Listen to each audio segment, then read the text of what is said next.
12 milhões de reais. Foi esse o número que mudou minha vida para sempre naquela manhã de quinta-feira.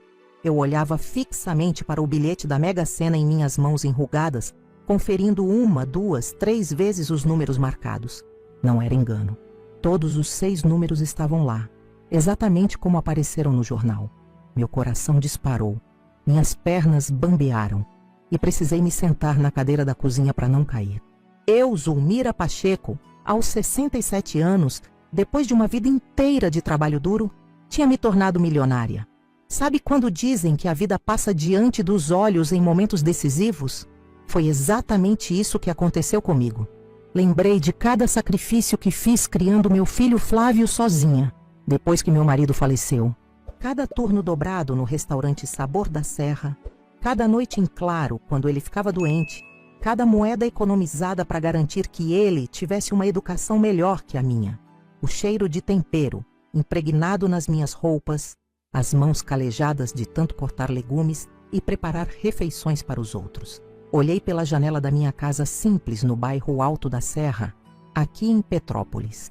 As montanhas ao longe pareciam mais bonitas naquela manhã, como se até a paisagem celebrasse minha sorte.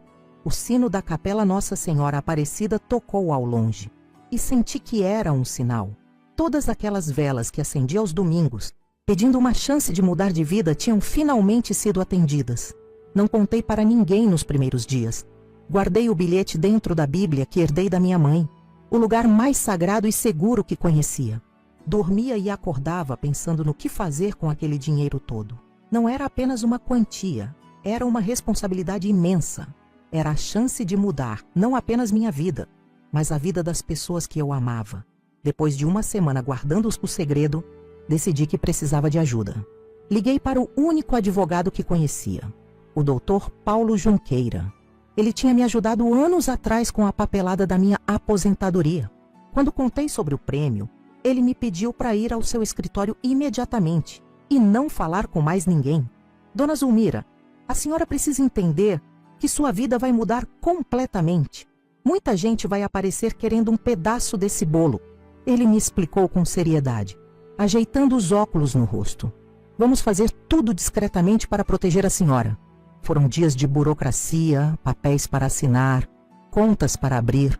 Em nenhum momento deixei transparecer para os vizinhos ou colegas que algo tinha mudado. Continuei indo ao mercado municipal todas as manhãs, regateando o preço das batatas como sempre fiz. Continuei visitando minha amiga Matilde para nosso café da tarde de sábado. Continuei economizando água e luz como se cada centavo ainda fizesse diferença. Mas por dentro, meu coração fervilhava com planos. A Chácara das Flores, aquela propriedade nas redondezas da cidade que eu sempre admirava quando passava de ônibus, poderia finalmente ser minha. Imaginei minha neta Bianca correndo pelos jardins, colhendo frutas diretamente das árvores. Imaginei Natal com toda a família reunida sob o mesmo teto, como nos tempos em que éramos felizes juntos. Foi quando decidi que faria um jantar especial para dar a notícia a todos de uma vez. Escolhi o restaurante Quintal Real, o mais elegante da cidade. Nunca tinha entrado lá antes. Era lugar para gente rica, não para uma cozinheira aposentada como eu. Mas agora eu poderia pagar e queria que aquele momento fosse inesquecível. Liguei primeiro para meu filho Flávio.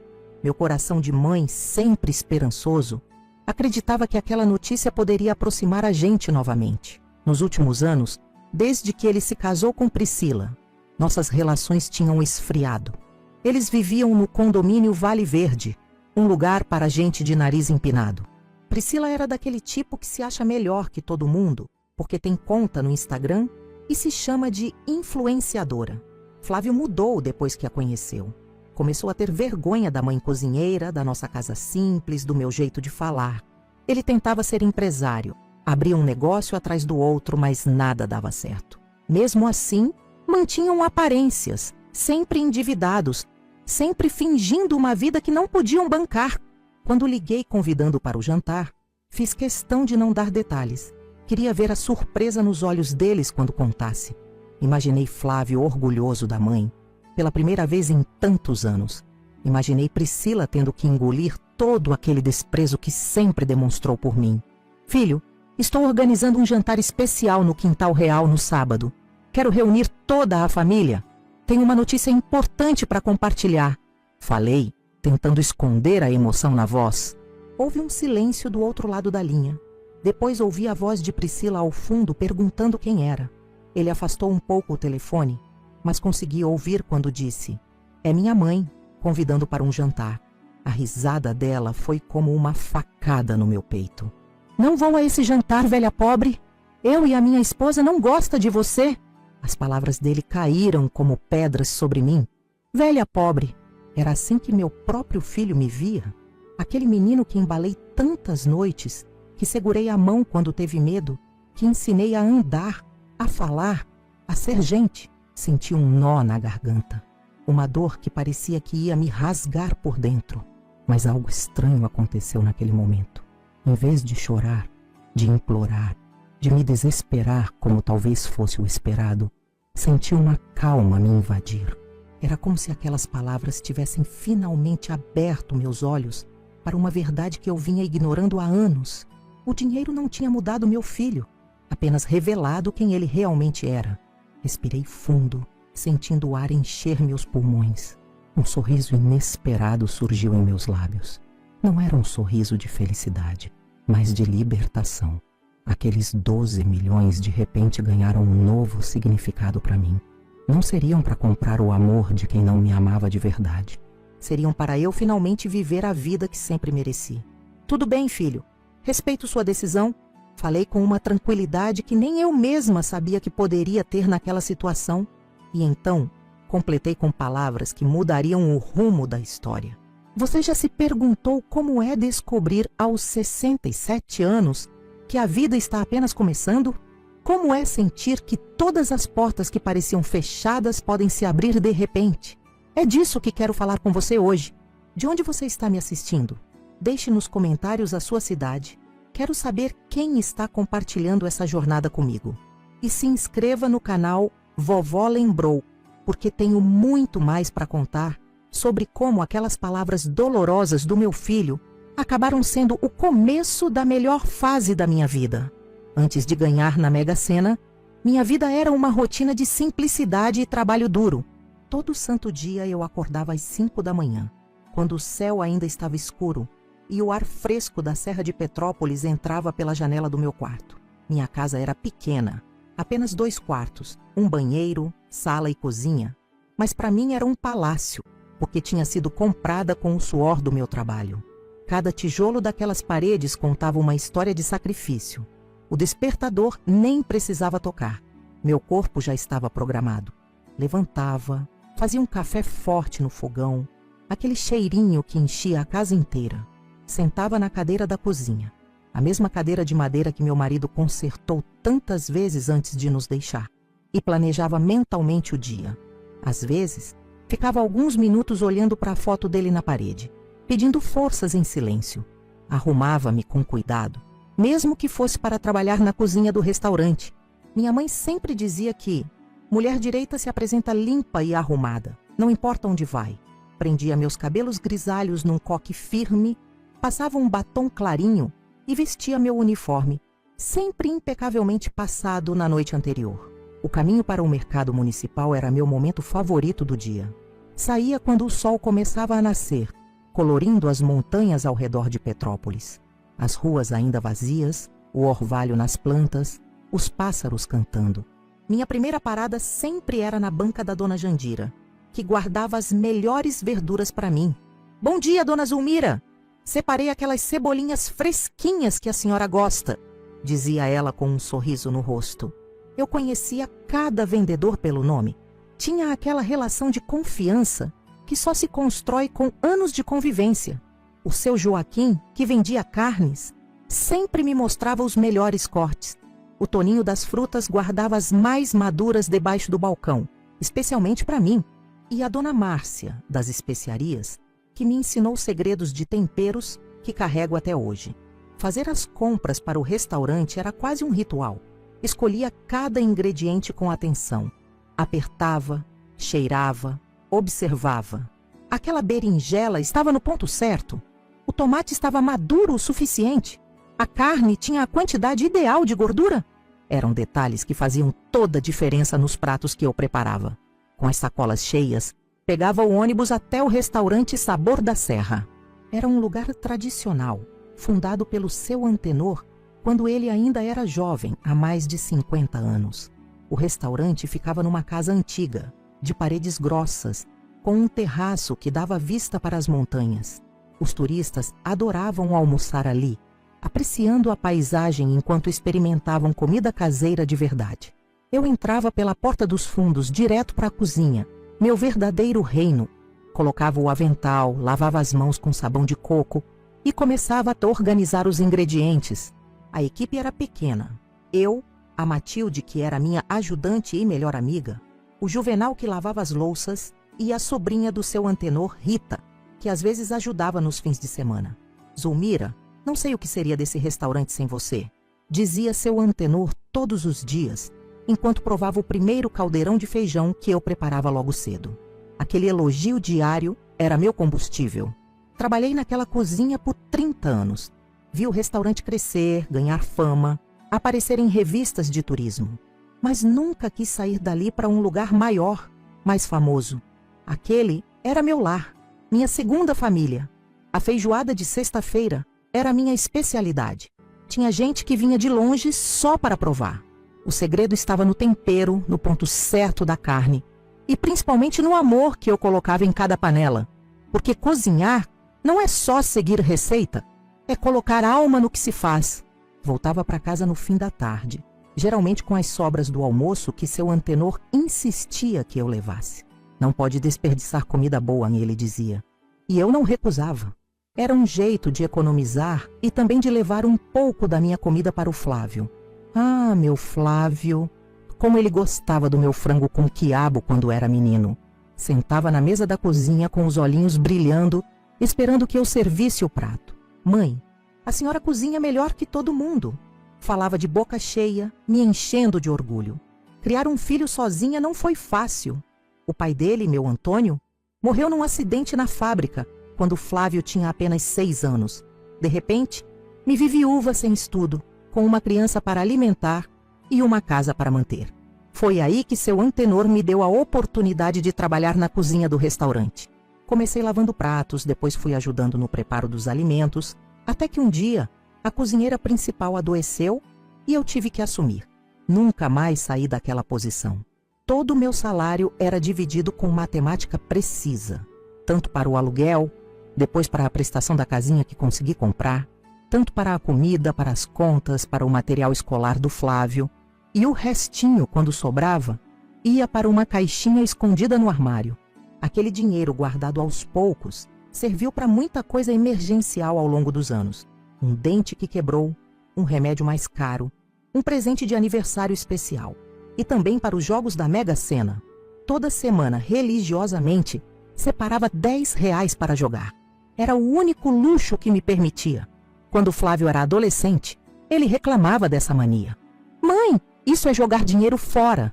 A senhora nunca vai ganhar, dizia irritado. Mas eu respondia calmamente. Filho, não estou jogando dinheiro fora. Estou comprando esperança. E a esperança não tem preço. Acho que ele nunca entendeu o que aquilo significava para mim. Não era só sobre ficar rica. Era sobre acreditar que a vida podia ser diferente. Que um dia o destino poderia sorrir para nós. Enquanto Flávio crescia, eu sonhava com o futuro dele. Queria que estudasse, que tivesse uma profissão de respeito, que não precisasse trabalhar tanto quanto eu. E ele foi um bom estudante, inteligente e dedicado. Conseguiu entrar na faculdade de administração com bolsa parcial. Eu pagava o restante com muito sacrifício, mas nunca reclamei. Era um investimento no futuro dele. Nos fins de semana, meu único lazer era ir à Capela Nossa Senhora Aparecida, rezar um pouco, acender uma vela e depois sentar na Praça Dom Pedro, conversando com outras senhoras, trocando receitas, falando sobre os filhos. Era lá que conheci melhor o Geraldo, que morava na mesma rua que eu. Viúvo como eu, tinha criado 3 filhas que já estavam casadas e morando longe. Às vezes ele me ajudava com pequenos concertos na casa, e eu retribuía com um bolo ou uma torta. A vida seguia seu curso tranquilo, até que Flávio conheceu Priscila. Ela era bonita, não posso negar. Cabelos pintados de loiro, unhas sempre feitas, roupas da moda. Trabalhava como recepcionista numa clínica médica chique do centro e, desde o começo, vi que ela tinha outros planos para meu filho. Na primeira vez que veio em casa, percebi como olhava para tudo com certo desdém. A toalha de mesa de plástico florido, os móveis simples, as paredes que precisavam de nova pintura. Preparei o melhor jantar que pude. Galinha caipira com polenta, salada colorida, pudim de leite de sobremesa. Ela mal tocou na comida. Estou de dieta, disse secamente.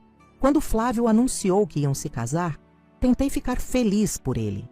Afinal, mãe quer ver filho formando família, não é? Mas no fundo, meu coração apertou. Via como ela o influenciava a querer coisas além das nossas possibilidades.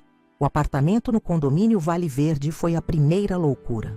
Um lugar caríssimo, com prestações que consumiam quase todo o salário dele como gerente de uma loja de materiais de construção. Filho, não seria melhor começar com algo menor? Guardar um pouco primeiro? Sugeri timidamente. Mãe, a senhora não entende. Precisamos morar num lugar que esteja à nossa altura. Não posso levar Priscila para uma casinha simples como a sua, respondeu, me deixando sem palavras. À nossa altura. Aquilo doeu como uma facada. Então minha casa, meu lar construído com tanto sacrifício, não era boa o suficiente para a nora? E desde quando meu filho pensava assim? Depois veio a tentativa de abrir o próprio negócio. Flávio pediu demissão do emprego estável para abrir uma loja de roupas importadas. Gastou todas as economias, pediu empréstimos, hipotecou o apartamento. Eu tentei aconselhá-lo, mas ele já não me ouvia mais. A senhora não entende de negócios, mãe. Isso vai ser um sucesso. 6 meses depois, a loja fechou. As roupas caras demais não venderam bem em Petrópolis. Começou a dívida, que só crescia com o passar dos meses. E com a dívida, veio a mudança de comportamento. Flávio deixou de visitar, de ligar, de perguntar como eu estava. Quando aparecia, era sempre com pressa, quase sempre para pedir dinheiro emprestado. É só até o negócio dar certo, mãe. Vou devolver, juro. Eu dava o que podia, mesmo sabendo que nunca veria aquele dinheiro de volta. Afinal, mãe é mãe, não é mesmo? Mas cada vez que ele saía, eu chorava escondida na cozinha. O que tinha acontecido com meu menino? Onde estava aquele garoto de olhos brilhantes que dizia que eu era a melhor cozinheira do mundo? As visitas foram ficando mais raras. No Natal ele aparecia rapidamente, entregava um presente qualquer comprado às pressas. Geralmente algo que nem combinava comigo, comia um pedaço de rabanada e já inventavam uma desculpa para sair. Percebia como Priscila sempre olhava para o relógio, impaciente, querendo ir para a casa dos pais dela, que tinham mais dinheiro, mais status. Quando minha neta Bianca nasceu, achei que as coisas mudariam, que a chegada de uma criança aproximaria a família novamente. E por um tempo foi assim. Ia ao apartamento deles para ajudar com o bebê, fazia comida, lavava roupinhas, ninava minha netinha enquanto Priscila descansava, ou ia ao salão de beleza. Amava aqueles momentos cantando as mesmas cantigas de ninar que cantei para Flávio. Mas à medida que Bianca crescia, percebi como limitavam o meu acesso a ela. Não ensina essas coisas antigas para ela, mãe, dizia Flávio quando me via contando histórias da roça para a menina. Essas comidas têm muito açúcar, não é saudável, comentava Priscila quando eu levava um bolo caseiro. Aos poucos fui me afastando, ferida demais para continuar insistindo. Minha casa, que sempre sonhei ver cheia de netos correndo e rindo, permanecia silenciosa. Matilde tentava me consolar. Zulmira, filho cresce e segue o próprio caminho. É assim mesmo. Mas no fundo, eu sabia que não era só isso. Não era só sobre crescer e seguir em frente. Era sobre vergonha. Meu filho tinha vergonha das suas origens, da mãe cozinheira, da casa simples, do nosso jeito de ser. Os anos foram passando.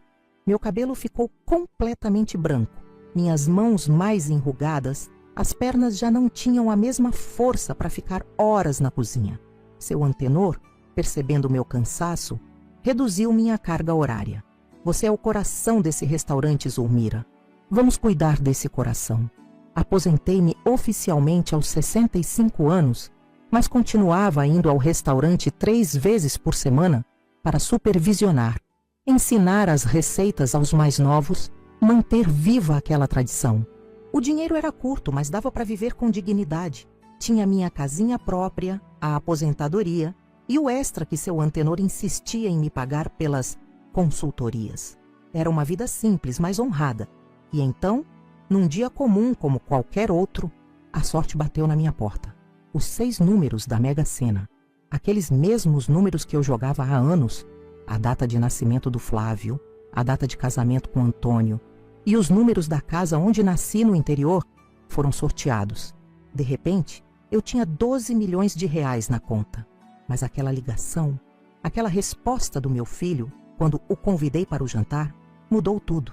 Não era apenas uma recusa, era um tapa na cara, um despertar doloroso.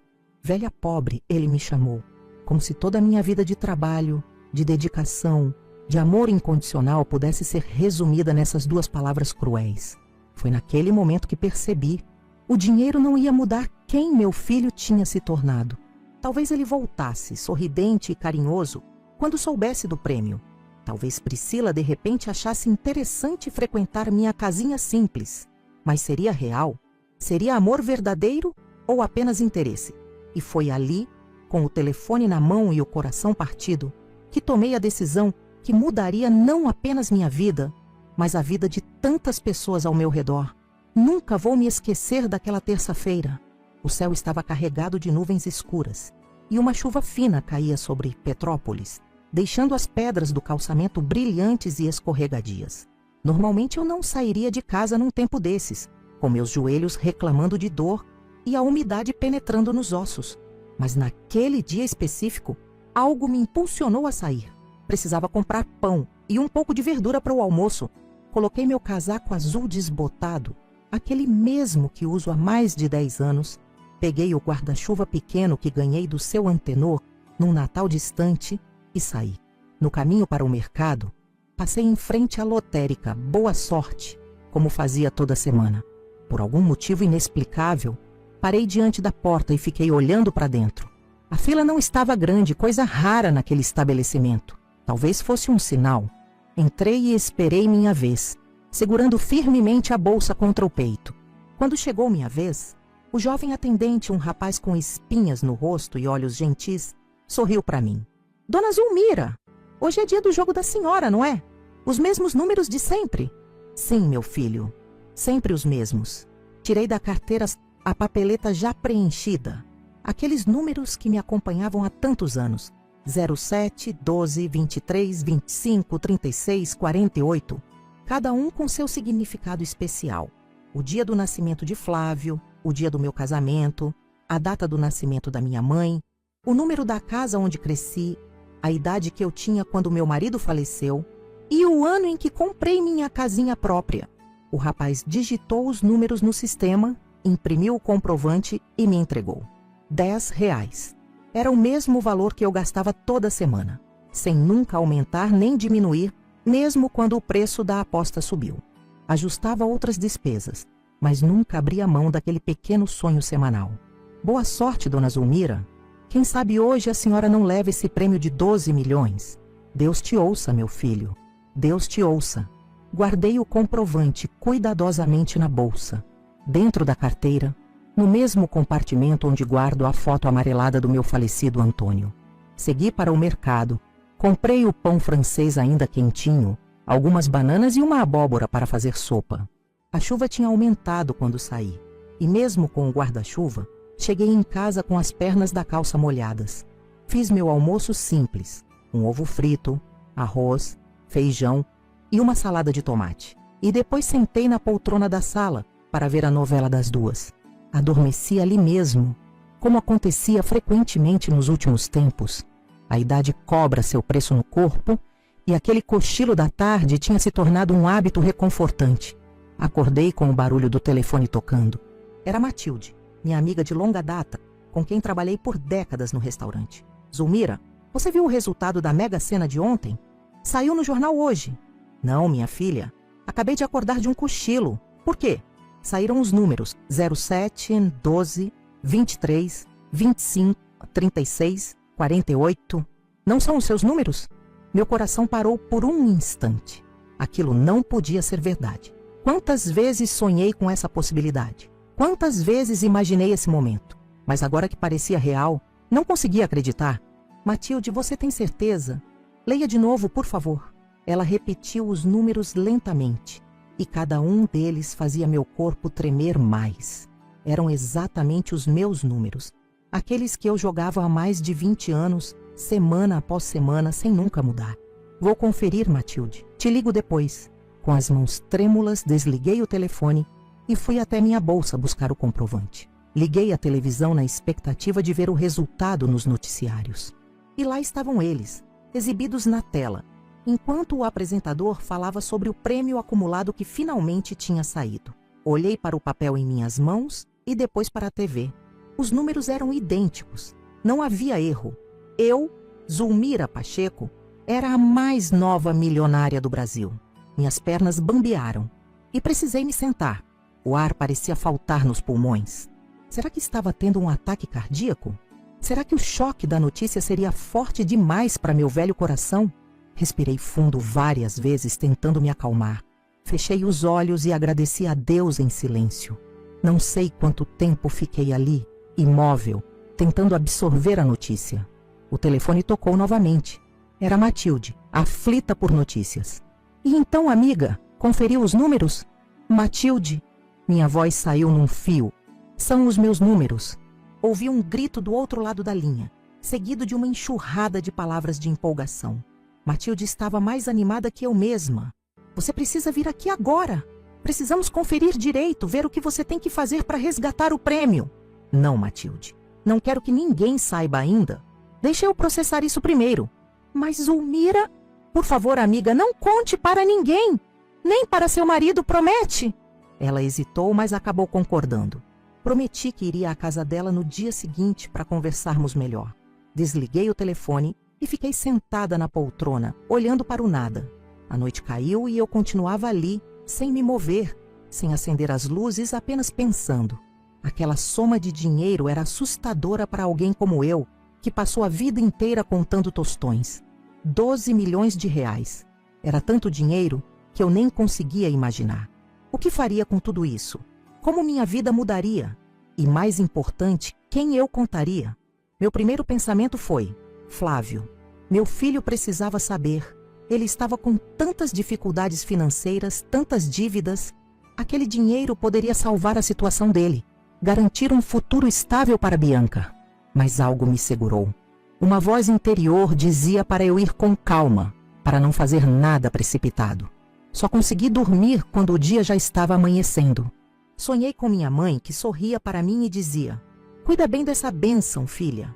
Acordei com a claridade entrando pela janela e a sensação de que precisava de ajuda profissional para lidar com aquilo tudo.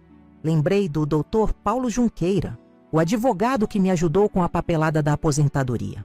Era um homem sério, discreto, de confiança. Liguei para o escritório dele logo cedo e pedi uma consulta urgente. A secretária, percebendo minha ansiedade, conseguiu um horário para aquela mesma tarde.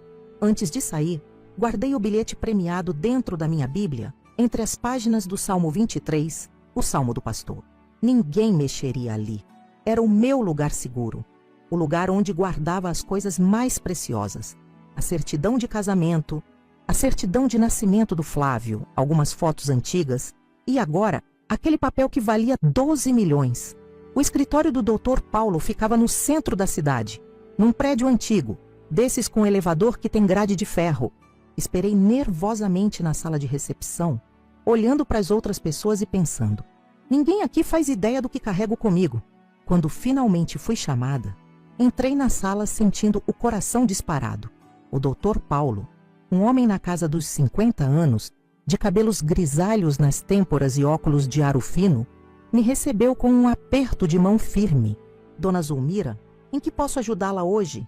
Olhei para os lados para me certificar que estávamos realmente sozinhos. E então falei em voz baixa: "Doutor, eu ganhei na Mega Sena ontem. 12 milhões de reais." Ele arregalou os olhos por um instante, mas logo recuperou a compostura profissional. Pediu para ver o bilhete que eu tirei cuidadosamente da bolsa. Examinou com atenção, conferiu os números em seu computador e então olhou para mim com uma expressão séria. Dona Zulmira, a senhora realmente ganhou o prêmio principal. Agora precisamos tomar algumas providências para garantir que tudo seja feito corretamente e com segurança. Nas 2 horas seguintes, ele me explicou todo o processo. Como eu deveria ir até a Caixa Econômica Federal para fazer o resgate, quais documentos precisaria levar, como o dinheiro seria depositado, quais seriam os impostos a pagar. Fiquei aliviada por ter alguém me guiando naquele terreno desconhecido.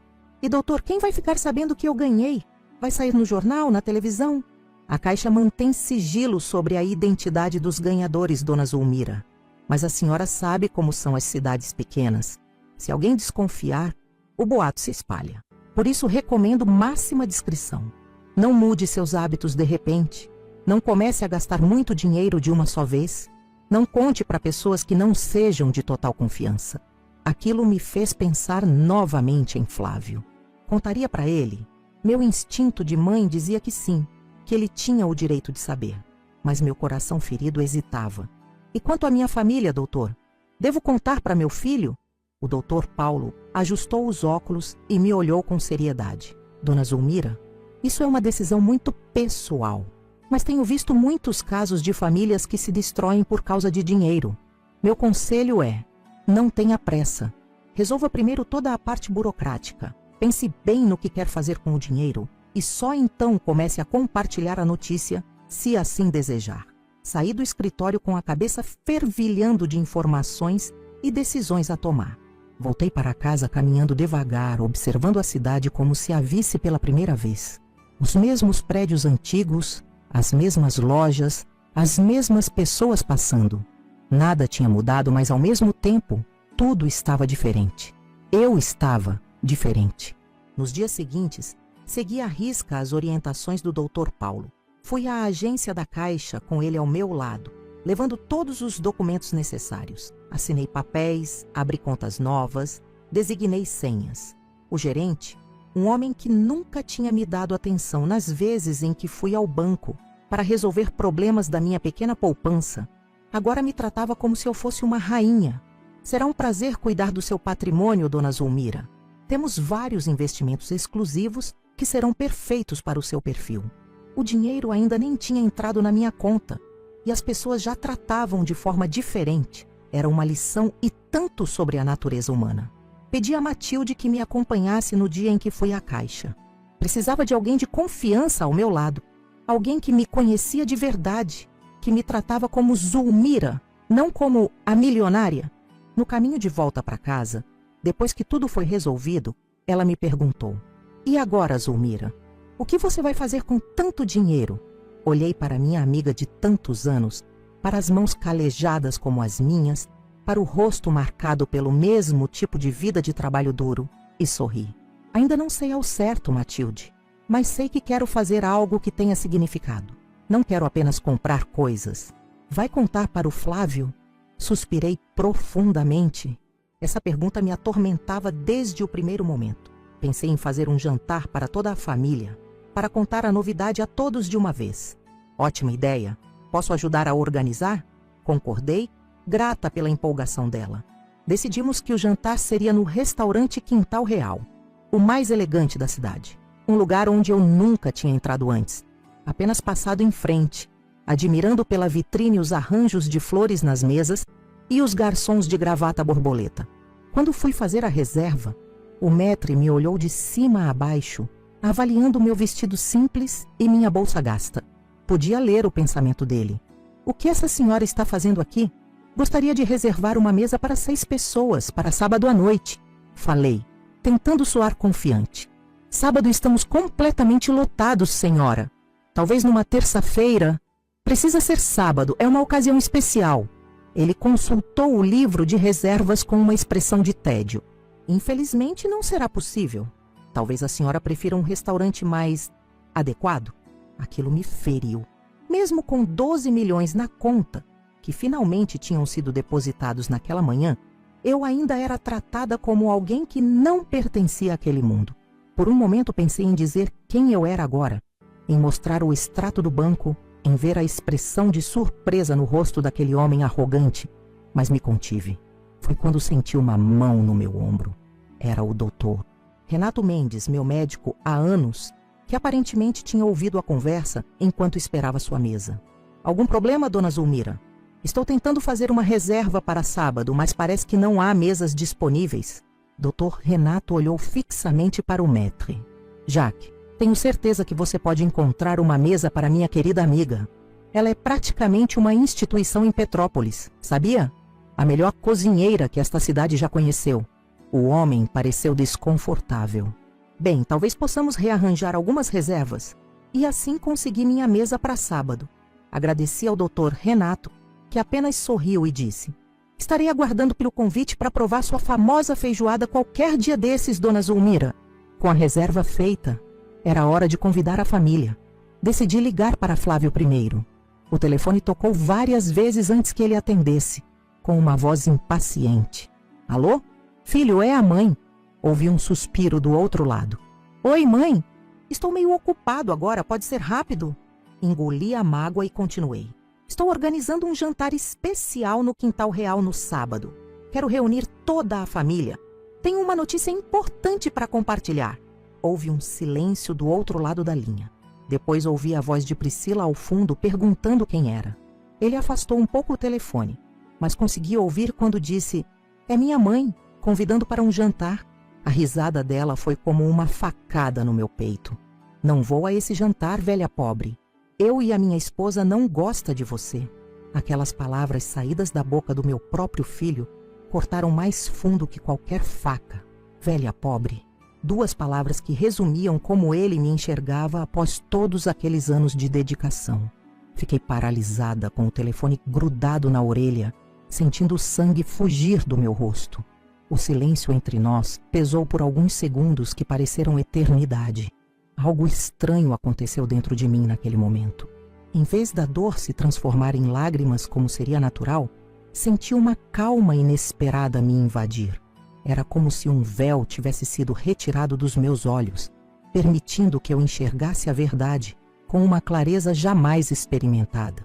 Respirei fundo, enchendo os pulmões com o ar fresco que entrava pela janela da sala, e senti meus lábios se curvarem num sorriso que nem eu mesma entendi de imediato. Tudo bem, filho? Respeito sua decisão. Falei com uma tranquilidade que surpreendeu até a mim mesma. O jantar era apenas para comunicar que comprei aquela chácara das flores que sempre sonhei e iria convidar a família para morar comigo. Mas agora vou seguir meu caminho. Ouvi sua respiração mudar do outro lado da linha. A arrogância de segundos atrás deu lugar a um silêncio atordoado. Chácara? Que chácara? Como assim, mãe? Não importa mais, Flávio. Você deixou sua posição bem clara. Desejo tudo de bom para você e sua família. Espera, mãe, eu não... Desliguei o telefone antes que ele pudesse continuar. Minhas mãos não tremiam mais. Pela primeira vez em anos, talvez décadas, senti que tinha o controle da situação, que não precisava me curvar às expectativas dos outros, nem mesmo as do meu filho. Aqueles 12 milhões na conta não eram apenas dinheiro, eram liberdade. Sentei-me na minha poltrona velha, aquela que meu marido comprou quando nos casamos, e olhei ao redor da minha sala simples. As paredes precisando de pintura, o sofá com o estofado gasto, as cortinas desbotadas pelo sol. Esta tinha sido minha vida por tanto tempo. Economizar, remediar, fazer o possível com o pouco que tinha. E agora, de repente, tudo poderia mudar. Mas como? O que uma senhora de 67 anos faz quando recebe mais dinheiro do que jamais sonhou possuir? Como se reconstrói uma vida inteira baseada na escassez? E mais importante, como não permitir que o dinheiro me transformasse na mesma pessoa vazia e materialista que meu filho havia se tornado? Passei a noite inteira acordada, pensando em possibilidades. Quando os primeiros raios de sol entraram pela janela, eu já tinha um plano esboçado. Não seria um plano perfeito nem definitivo, mas era um começo. Peguei um caderno velho e comecei a fazer uma lista de prioridades.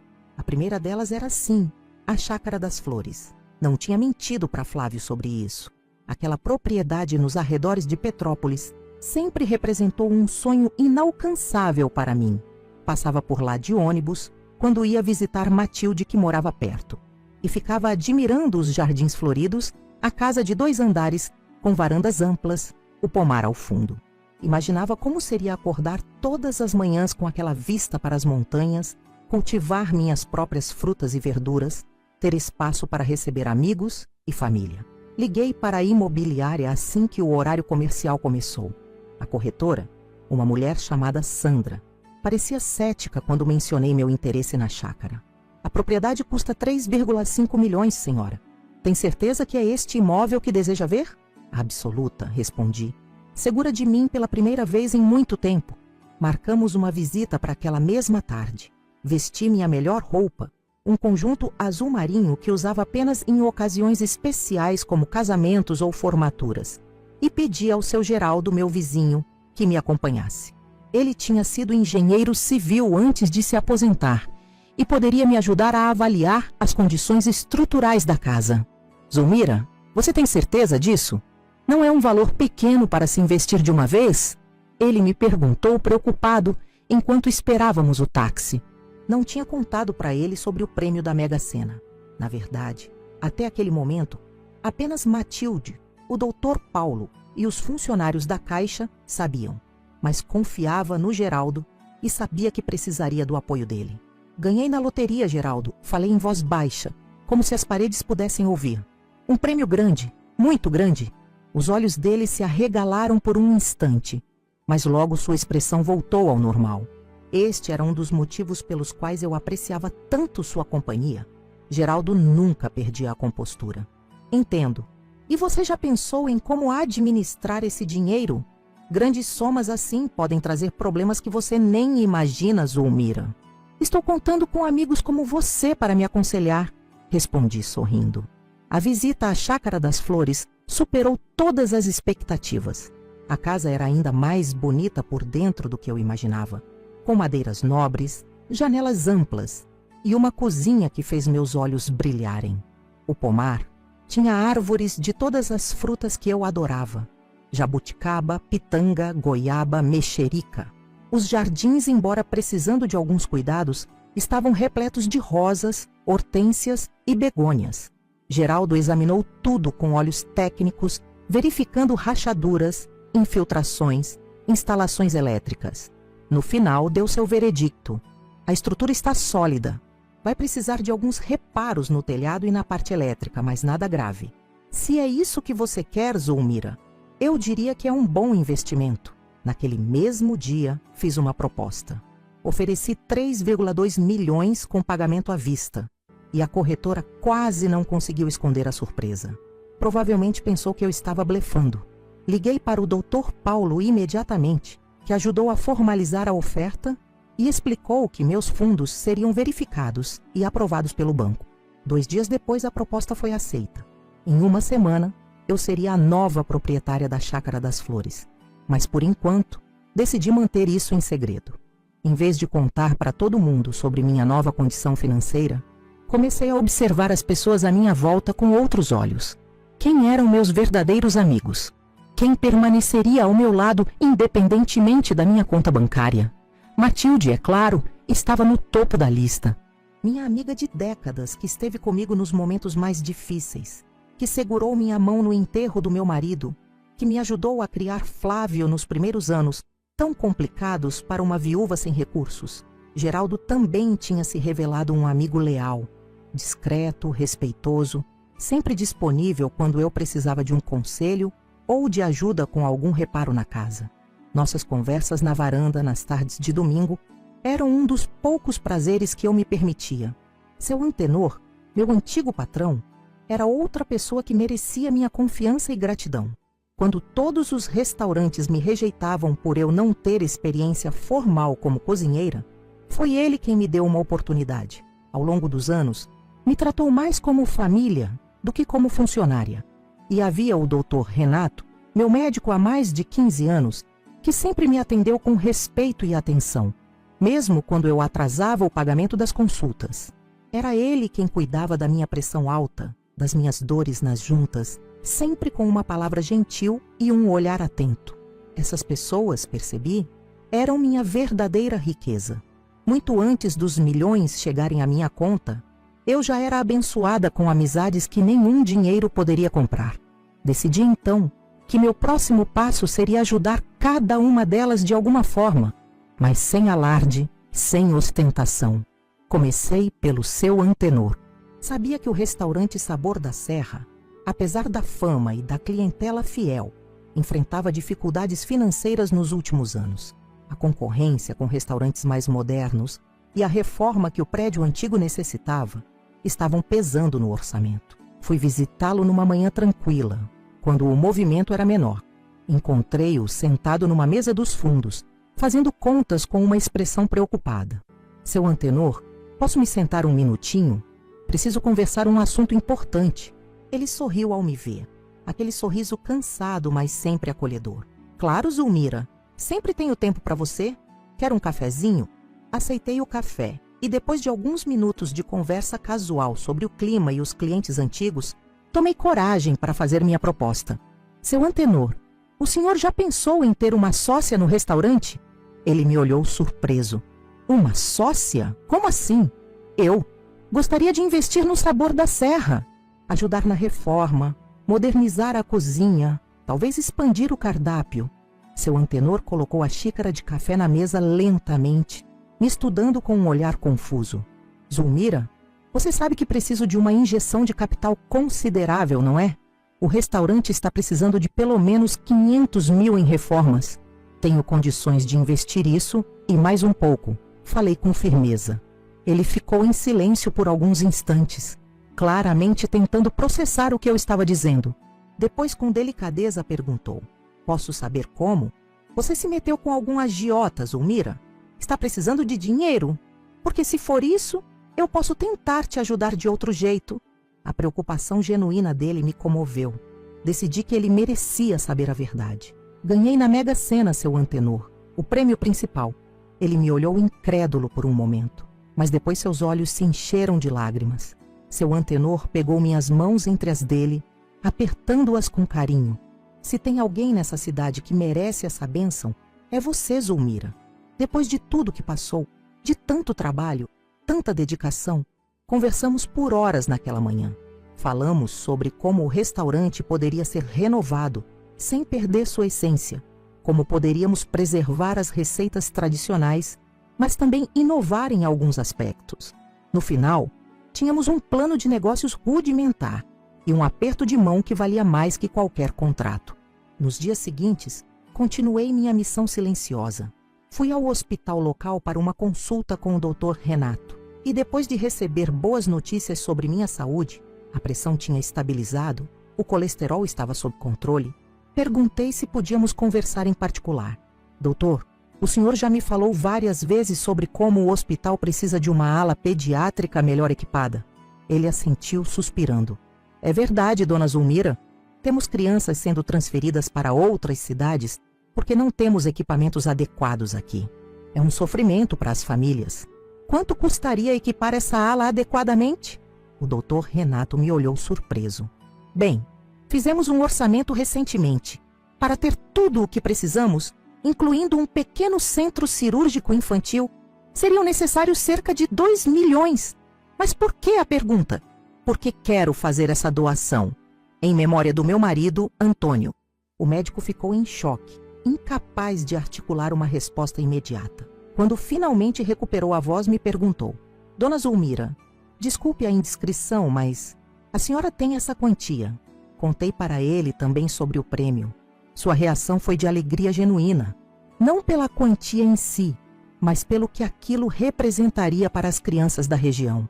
Começamos ali mesmo a discutir como a doação seria feita, com a condição de que meu nome não aparecesse, apenas o de Antônio, na placa de inauguração. Enquanto fazia essas movimentações discretas, percebi que a vida na cidade continuava como sempre. Ia ao mercado, à igreja, conversava com os vizinhos e ninguém desconfiava que algo tinha mudado. Mantinha minha rotina, meus hábitos simples, minhas roupas de sempre. O único luxo que me permiti foi contratar uma equipe de arquitetos e decoradores para começar a planejar a reforma da Chácara das Flores. Uma semana depois da ligação com Flávio, o telefone tocou novamente. Era ele. Meu coração acelerou, mas mantive a calma. Alô? Mãe, é o Flávio. Sua voz estava diferente. Não tinha a arrogância habitual, nem a impaciência. Parecia vulnerável. Oi, filho. Tudo bem com você? Mais ou menos, mãe. Eu queria te pedir desculpas pelo que disse outro dia. Não sei o que deu em mim. Priscila e eu brigamos depois. Foi uma situação complicada. Fiquei em silêncio, deixando que ele continuasse. E eu queria saber mais sobre essa chácara que você mencionou. Como assim? Você comprou uma propriedade? De onde veio o dinheiro? Ali estava o verdadeiro motivo da ligação.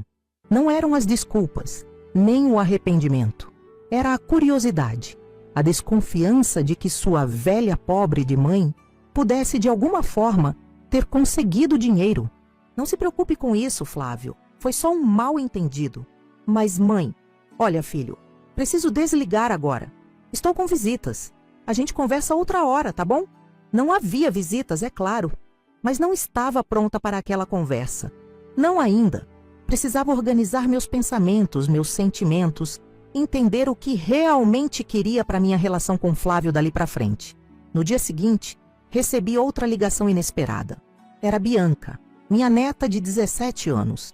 Não falávamos há meses, desde que Priscila proibiu que ela viesse me visitar sozinha. Vovó, é a Bianca. Meu coração derreteu ao ouvir aquela voz. Bianca sempre foi a luz dos meus olhos, mesmo quando nosso contato era limitado pelas restrições impostas pelos pais. Minha querida, que surpresa boa ouvir sua voz. Vovó, eu estava com saudades e queria te perguntar uma coisa. Claro, meu amor. Pode perguntar qualquer coisa. Ela hesitou por um momento, depois falou rapidamente, como se temesse ser interrompida. É verdade que a senhora ganhou na loteria? Ouvi meus pais conversando sobre isso ontem à noite. Aquela pergunta da minha neta Bianca sobre a loteria me pegou desprevenida. Meu primeiro impulso foi negar, proteger meu segredo que até então estava bem guardado. Mas algo nos olhos dela, mesmo através do telefone, me dizia que era hora de abrir o jogo. Pelo menos com ela. Vovó, tá aí ainda? Estou sim, querida. Só estava pensando na sua pergunta. Respirei fundo antes de continuar. É verdade, Bianca. Ganhei na Mega Sena. O silêncio do outro lado da linha foi quebrado por uma exclamação abafada. Eu sabia! Papai e mamãe ficaram discutindo a noite toda. Ele queria ligar para a senhora, mas mamãe dizia que era humilhante depois do que ele te disse. A sinceridade adolescente às vezes dói, mas também traz clareza. Imaginei a cena. Flávio e Priscila debatendo sobre como abordar a mãe velha, pobre, que de repente podia ter se tornado rica. Bianca, você poderia guardar esse segredo por enquanto? Estou organizando algumas coisas e prefiro que não se espalhe. Claro, vovó. Sou um túmulo. Ela fez uma pausa. Posso ir te visitar? Estou com tanta saudade. Meu coração se encheu de alegria. Seria maravilhoso, meu amor. Que tal sábado de manhã? Posso fazer aquele bolo de fubá que você adora. Combinado. Não vou contar para ninguém. Vou dizer que vou estudar na biblioteca. Depois de desligar, fiquei refletindo sobre como o dinheiro já estava mudando as dinâmicas familiares, mesmo antes de eu fazer qualquer movimento mais visível. A simples possibilidade da fortuna já alterava comportamentos, criava desconfianças, alimentava interesses. Era exatamente o que eu temia e, ao mesmo tempo, o que eu precisava entender para seguir em frente. Na manhã seguinte, recebi uma ligação do Dr. Paulo. Os papéis da Chácara das Flores estavam prontos para assinatura. Marquei de encontrá-lo no cartório naquela tarde. Quando cheguei lá, usando meu vestido simples de sempre e minha bolsa gasta, percebi os olhares curiosos dos funcionários.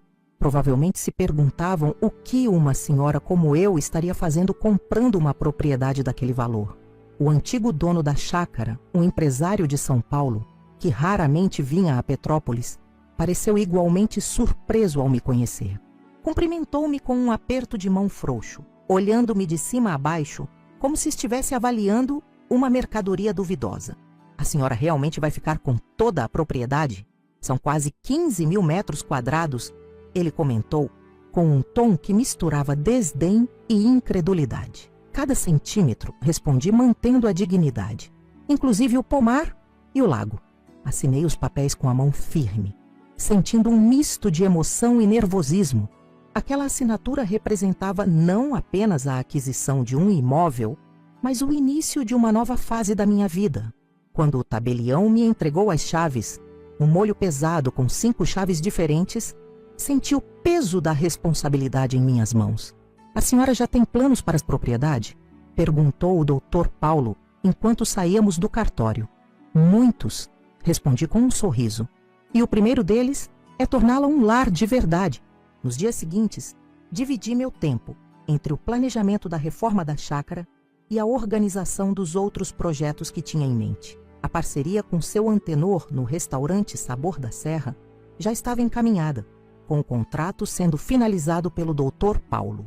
A doação para a ala pediátrica do hospital também estava em andamento, com o Dr. Renato cuidando da papelada necessária. Mas havia outro projeto, ainda embrionário, que começava a tomar forma em minha cabeça. Durante todos aqueles anos trabalhando no restaurante, conheci muitas pessoas como eu. Mulheres e homens mais velhos, com habilidades valiosas, experiência de vida, mas sem oportunidades de trabalho digno por causa da idade. Cozinheiros, artesãos, professores aposentados, tantos talentos desperdiçados porque nossa sociedade valoriza apenas a juventude. Foi numa tarde de sábado, enquanto esperava a visita de Bianca, que a ideia finalmente cristalizou. Eu criaria uma fundação. A Fundação Nova Idade seria um espaço para capacitar pessoas acima de 60 anos a transformarem seus conhecimentos em pequenos negócios. Ofereceria microcrédito, mentoria, espaço físico para começar, tudo o que eu mesma teria gostado de ter quando tentei recomeçar após a morte do meu marido. Bianca chegou pontualmente às 10 horas da manhã, vestindo jeans e uma camiseta com estampa de banda que eu não conhecia. Seus olhos brilhavam de excitação e curiosidade. Vovó, estava morrendo de saudades. Abraçamo-nos longamente na porta. Aquele abraço valeu cada segundo de espera, cada momento de solidão. Entre, querida. O bolo de fubá já está pronto, enquanto comíamos na mesa da cozinha. A mesma mesa onde tantas vezes Flávio havia se sentado quando criança. Bianca me observava com atenção. Finalmente, não aguentou mais e fez a pergunta. Quanto a senhora ganhou, vovó? Sorri, cortando mais um pedaço de bolo para ela. 12 milhões, minha flor.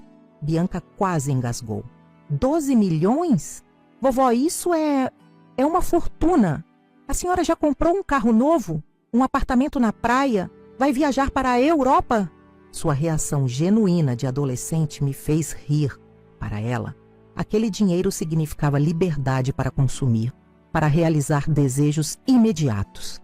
A perspectiva da juventude é sempre fascinante. Comprei uma chácara, aquela das flores, sabe?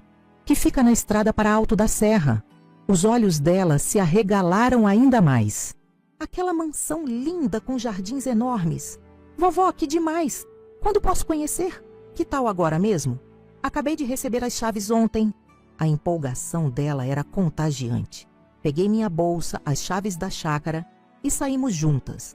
Chamamos um táxi e durante todo o caminho Bianca não parou de falar, fazendo planos, imaginando como seria a casa, perguntando se poderia levar amigas para visitar. Sua energia juvenil contrastava com minha calma recém-adquirida. Mas era exatamente o que eu precisava naquele momento. Quando o táxi parou diante dos portões da Chácara das Flores, senti um frio na barriga. Era a primeira vez que chegava ali como proprietária. Abri o portão com uma das chaves e caminhamos pela alameda de árvores que levava até a casa principal. Vovó, isso é incrível! Parece coisa de filme! A casa estava vazia, já que o antigo dono havia levado todos os móveis. Mas mesmo assim, era impressionante com seus cômodos amplos, pisos de madeira que rangiam suavemente sob nossos passos, janelas enormes que enquadravam a vista das montanhas como pinturas vivas. A senhora vai morar aqui sozinha? Perguntou Bianca, enquanto explorávamos o segundo andar. Por enquanto sim, mas tenho planos para este lugar. Que planos? Sentamos no parapeito de uma das janelas, contemplando o jardim que precisava de cuidados. Mas ainda assim, era exuberante com suas roseiras antigas e árvores floridas. Primeiro vou reformar tudo, deixar do jeito que sempre sonhei. Depois, quero que este lugar se torne um ponto de encontro para pessoas que, como eu, estão na melhor idade. Um lugar para aprender, ensinar, começar novos projetos. Contei a ela sobre a Fundação Nova Idade, sobre como imaginava transformar parte da propriedade em espaço para oficinas, cursos, pequenas produções artesanais. Os olhos dela brilhavam enquanto eu falava. Vovó, isso é genial! A senhora sempre teve esse talento para reunir pessoas, para ensinar. Lembra como me ensinou a fazer pão quando eu tinha só 7 anos? Aquela memória trouxe lágrimas aos meus olhos. Eram raros os momentos que tinha com minha neta, sempre limitados pelas restrições de Priscila. Mas aqueles poucos momentos eram preciosos, cultivados com carinho na memória de nós duas. Lembro sim, meu amor. E espero que possamos fazer muito mais pães juntas daqui para frente. Voltamos para minha casa no final da tarde. Bianca estava radiante, cheia de ideias para a decoração da chácara, para os projetos da fundação, para tudo. Sua juventude combinada com minha experiência parecia uma fórmula perfeita. Vovó, posso voltar amanhã? Quero ajudar a senhora a fazer os planos para reforma. Claro que pode, meu bem. Mas seus pais não vão se importar? Ela mordeu o lábio, hesitante. Vou dizer que estou ajudando na biblioteca. Eles nunca checam mesmo. Não gostava da ideia de incentivar mentiras, mas entendia a situação delicada. Eventualmente, a verdade viria à tona. Mas, por enquanto, esses momentos com minha neta eram preciosos demais para serem sacrificados. Quando Bianca se foi, sentei-me novamente na minha poltrona velha e refleti sobre o dia. A alegria de compartilhar meus planos com alguém que realmente se importava, que via além do dinheiro, era indescritível. Pela primeira vez desde que soube do prêmio, sentia que estava no caminho certo. Nas semanas seguintes, minha vida entrou num ritmo novo e estimulante. As manhãs eram dedicadas às reuniões com arquitetos, decoradores e engenheiros para a reforma da chácara. As tardes, muitas vezes passadas no escritório do Dr. Paulo, organizando a criação da fundação, os aspectos legais, a estrutura administrativa. E quase todos os sábados, Bianca vinha me visitar, trazendo ideias frescas e entusiasmo juvenil. O restaurante Sabor da Serra fechou por 1 mês para uma reforma completa. Como sócia, participei ativamente de cada decisão. Os novos fornos industriais, o layout mais eficiente da cozinha, a ampliação da área de refeições com um deck voltado para a vista das montanhas. Mas fiz questão de preservar a essência do lugar. A comida continuaria caseira, as receitas tradicionais, o ambiente acolhedor. A notícia sobre a reforma se espalhou pela cidade, gerando curiosidade, mas poucos associavam aquilo à minha pessoa.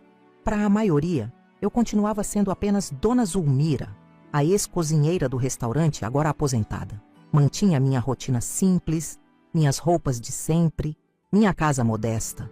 A única diferença é que agora, às vezes, era vista entrando em lugares que antes não frequentava. O escritório de advocacia, a agência bancária principal, a loja de materiais de construção de alto padrão. Geraldo, meu vizinho, tornou-se um parceiro valioso nessa fase. Com sua experiência em engenharia, acompanhava as obras na chácara, verificava orçamentos, sugeria soluções. Nossas conversas na varanda, antes limitadas a amenidades e recordações, agora estavam cheias de projetos e possibilidades. E, para minha surpresa, algo mais estava nascendo ali. Uma conexão que ia além da amizade. Foi numa tarde de domingo, enquanto tomávamos café na varanda da minha casa, que Geraldo tocou no assunto que parecia pairar entre nós havia semanas. Zulmira, estamos velhos demais para rodeios. Tenho sentimentos por você, sentimentos que vão além da amizade. E acho que você também sente algo por mim.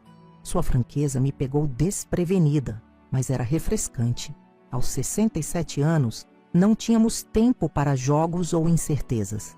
Sim, Geraldo, também tenho sentimentos por você. Ele sorriu, aquele sorriso gentil que sempre me acalmava. Não quero que pense que é por causa da sua nova situação financeira.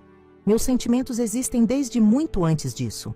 Sei disso, respondi, cobrindo sua mão com a minha. Você sempre esteve aqui. Mesmo quando eu não tinha nada para oferecer além da minha companhia, decidimos tomar as coisas com calma. Não éramos adolescentes impulsivos, afinal. mas havia um entendimento mútuo de que estávamos juntos agora, apoiando um ao outro nessa nova fase das nossas vidas. Outubro chegou com suas chuvas típicas da primavera em Petrópolis. A reforma da chácara estava quase concluída, transformando a propriedade em algo ainda mais bonito do que eu imaginava. A casa agora tinha cores vibrantes, móveis confortáveis, uma cozinha que faria qualquer chefe profissional suspirar de inveja. Os jardins estavam completamente renovados, com canteiros organizados por tipo de planta, um sistema de irrigação moderno, bancos estrategicamente colocados para contemplar a vista. A ala dos fundos, que antigamente servia como depósito, tinha sido convertida em espaço para fundação, com salas para cursos, uma pequena cozinha industrial para aulas de culinária, ateliês para artesanato e um auditório para palestras e apresentações. O restaurante Sabor da Serra reabriu suas portas com uma festa que atraiu toda a cidade. O novo espaço era deslumbrante, combinando elementos modernos com o charme rústico que sempre caracterizou o local. Seu antenor, agora meu sócio oficial, não conseguia conter as lágrimas de alegria ao ver seu estabelecimento renascido, mais vibrante do que nunca. Zulmira, você é um anjo que caiu do céu, ele me disse, abraçando-me emocionado durante a inauguração. A inauguração da ala pediátrica do hospital também aconteceu naquele mês, com uma cerimônia simples, mas significativa.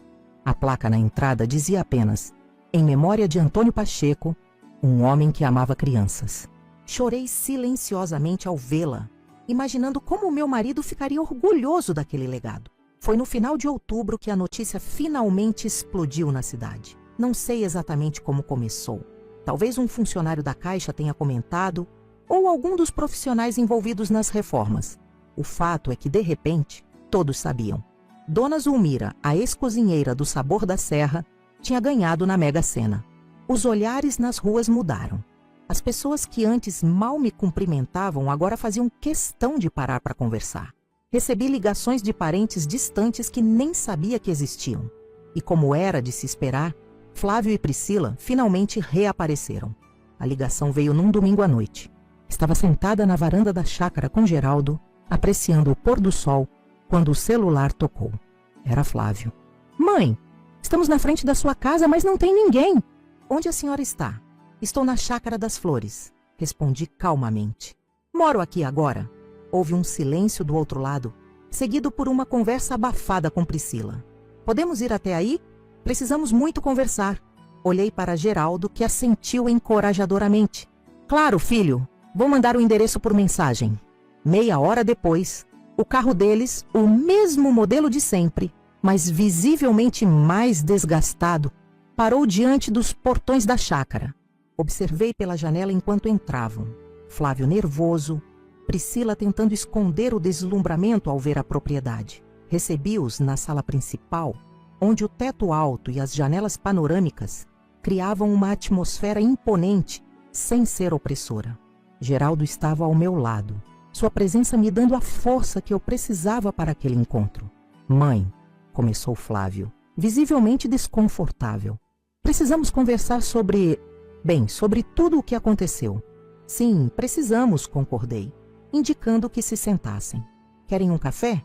Um chá? Não, obrigado, respondeu Priscila rapidamente, finalmente encontrando sua voz. Dona Zulmira, viemos pedir desculpas. O que aconteceu naquele telefonema foi um erro terrível. Flávio estava estressado com as dívidas, eu também estava sob pressão. Falamos coisas horríveis que não pensamos de verdade. Seu tom artificialmente doce não combinava com a mulher que por anos tinha me tratado com desdém. Flávio parecia genuinamente envergonhado, pelo menos. E agora descobrimos que a senhora ganhou na loteria, continuou ela. Ficamos tão felizes pela senhora. É uma bênção merecida depois de tantos anos de trabalho duro. Obrigada, respondi simplesmente. Flávio pigarreou, claramente nervoso. Mãe, nós estamos passando por uma situação muito difícil. O banco vai tomar nosso apartamento no mês que vem se não pagarmos o que devemos. Bianca está no último ano do colégio e não temos como pagar a mensalidade. Ah, então era isso. Não vieram pela reconciliação, vieram pelo dinheiro. Parte de mim já esperava. Mas ainda assim doía confirmar. Entendo, filho. E o que vocês esperam de mim? Priscila e Flávio trocaram olhares rápidos antes de ele responder. Bem, pensamos que talvez a senhora pudesse nos ajudar com o empréstimo. Só até nos estabilizarmos de novo. Prometo que vamos pagar cada centavo. Olhando para trás agora, percebo como a vida pode mudar completamente em um simples instante. Aquele bilhete da Mega Sena não trouxe apenas dinheiro para minha conta.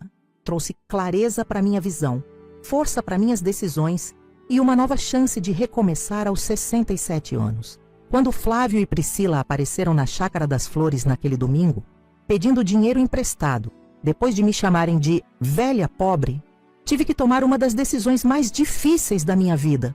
Como mãe, meu instinto sempre foi proteger, ajudar, sacrificar-me pelo bem-estar do meu filho. Mas agora, com a sabedoria que só os anos podem trazer, entendi que ajudar nem sempre significa dar o que pedem. Não vou emprestar dinheiro para vocês, respondi calmamente, observando a surpresa e depois a indignação nos rostos deles. Mas tenho uma proposta diferente. Expliquei que pagaria as mensalidades escolares de Bianca diretamente ao colégio, garantindo que ela pudesse concluir os estudos sem preocupações. Quanto ao apartamento, ofereci duas alternativas. Eles poderiam vender o imóvel, quitar as dívidas com o banco e morar no antigo anexo de caseiro da chácara, renovado e confortável, enquanto reorganizavam suas vidas. Ou poderiam trabalhar na fundação que eu estava criando, com salários dignos, e assim teriam condições de manter o apartamento. Priscila ficou furiosa. Isso é humilhante! Trabalhar para a senhora? Morar nos fundos da sua casa como empregados? Prefiro... Flávio a interrompeu colocando a mão em seu braço. Pela primeira vez em muitos anos, vi um lampejo do menino que ele havia sido. Humilde, sensato, capaz de reconhecer seus erros. Obrigado pela oferta, mãe. Podemos pensar e dar uma resposta depois? Concordei. E eles se foram. Priscila visivelmente contrariada. Flávio, pensativo. Geraldo, que havia se mantido discretamente ao meu lado durante toda a conversa, apertou minha mão em sinal de aprovação. Você fez o certo, Zulmira. Deu a eles uma chance de reconstruir com dignidade, não apenas um cheque. Nos dias seguintes, a Fundação Nova Idade começou oficialmente suas atividades. O projeto que nasceu como um sonho agora tomava forma concreta. Recebemos mais de 50 inscrições de pessoas acima de 60 anos interessadas em transformar suas habilidades em pequenos negócios. Tinha de tudo. Costureiras querendo criar uma marca de roupas, marceneiros sonhando com uma linha de móveis artesanais, professoras aposentadas com projetos de livros infantis, cozinheiros com receitas de família que poderiam virar produtos comercializáveis. Cada história que chegava até nós me emocionava profundamente. Eram pessoas como eu que a sociedade tentava empurrar para o esquecimento, mas que ainda tinham tanto a oferecer, tantos sonhos a realizar. A Fundação oferecia não apenas o suporte financeiro através de microcrédito, mas também orientação empresarial, espaço físico para a produção e uma rede de apoio que valorizava a experiência acumulada ao longo de décadas. Matilde foi uma das primeiras a se beneficiar do programa. Minha amiga de tantos anos sempre teve um talento especial para doces. Suas compotas, geleias e conservas eram famosas entre amigos e familiares. Com o apoio da Fundação, ela desenvolveu uma linha de produtos gourmet, que rapidamente começou a chamar a atenção de lojistas e restaurantes da região. O restaurante Sabor da Serra, agora renovado e mais vibrante que nunca, tornou-se um ponto de encontro para toda a cidade. As filas nos fins de semana se estendiam pela calçada e tivemos que implementar um sistema de reservas para dar conta da demanda. Seu antenor, revitalizado pela nova fase do negócio, parecia ter rejuvenescido 10 anos.